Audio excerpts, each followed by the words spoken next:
Catharine Beecher was born September 6, 1800 and died May 12, 1878. She believed in a conservative approach to elevate women's roles in the domestic sphere. She was an author and a teacher. She believed that woman's great mission is to train immature, weak, and ignorant creatures to obey the laws of God, the physical, the intellectual, the social, and the moral. In 1821, she became a school teacher.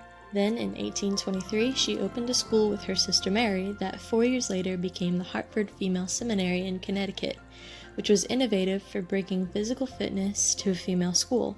In 1832, she attempted to open the Western Female Institute, which, due to her health complications and financial issues, closed 5 years later.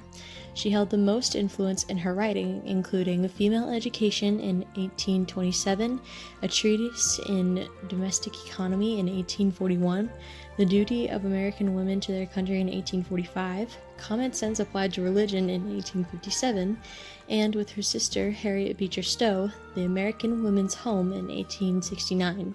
In 1871, she published True Remedy for the Wrongs of Women and Women's Suffrage and Women's Profession, in which she argued that in the domestic sphere, women held the most power and influence if they themselves were educated.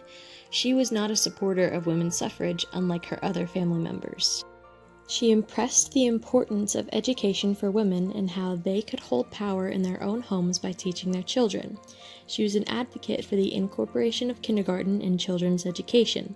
In her school, the Hartford Female Seminary, she offered a full range of subjects, from physical education to philosophy, as opposed to other women's schools of her time, which were limited to the fine arts and languages. In introducing calisthenics as part of her physical education curriculum, she defied the nation's ideas of female fragility.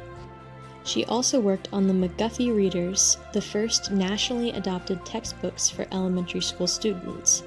In 1852, she founded the American Women's Educational Association, which aimed at sending teachers west to build and improve schools in the developing frontier. She advocated embracing feminine traits like nurturance, as women were uniquely suited to the moral and intellectual development of children.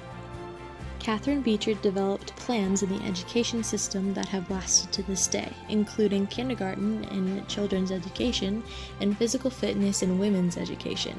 In her own time, she paved a way for women to hold power and influence in their own home by teaching a variety of subjects so they could teach their children.